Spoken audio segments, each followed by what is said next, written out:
Sa bidyong ito, ipapakita kung paano ginawa ang loft bed na ito. Ipapaliwanag din kung matibay kaya ang loft bed na walang poste.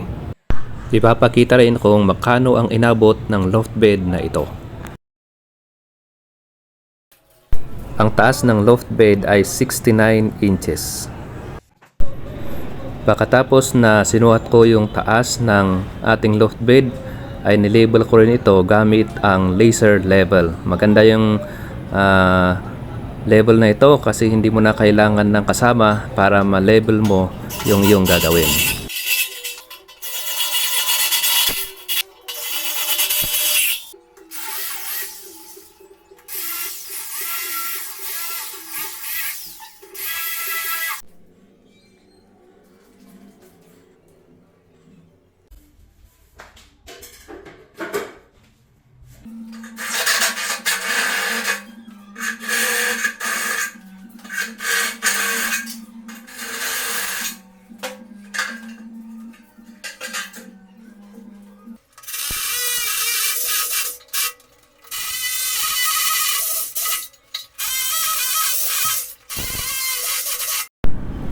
Ito ang gagamitin natin pang mount sa ating kama. Ang sukat nito ay 3/8 by 4.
Ngayon ay kakabit naman natin yung kisame ng ating loft bed.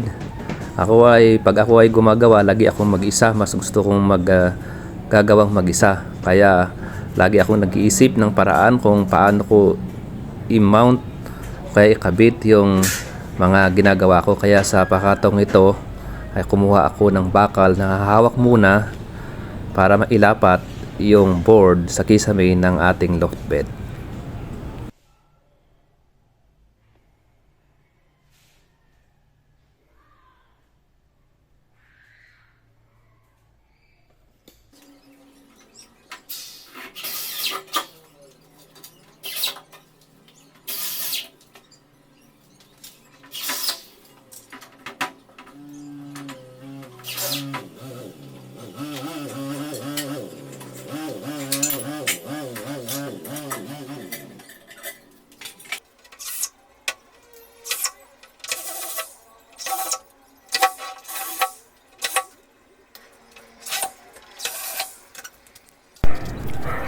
Pagkatapos na na-screwhan ko yung board ay pinatihan ko muna siya ng manipis para lang malagyan yung mga maliliit na butas ng plywood para kapag napinturahan ay makinis siya, maganda siya tignan. Pagkatapos ay lilihan ko rin siya pagkatapos na ako ay magpati.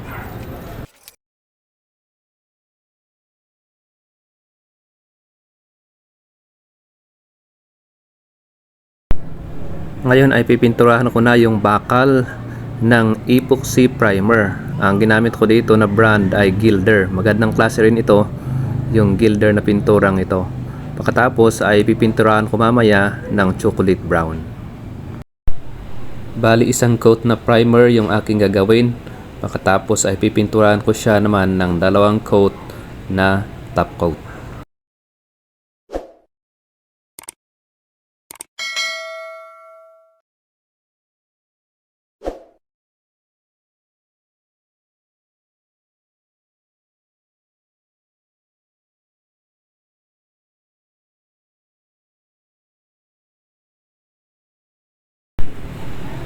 Sa kisame naman ng loft bed ay 3 coat ang gagawin ko sa primer. Pagkatapos ay 2 coat sa gloss.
Ngayong tapos na yung loft bed, baka may tanong ninyo kung matibay ba talaga ang loft bed na walang poste. Ang sagot ay depende sa pagkagawa nito.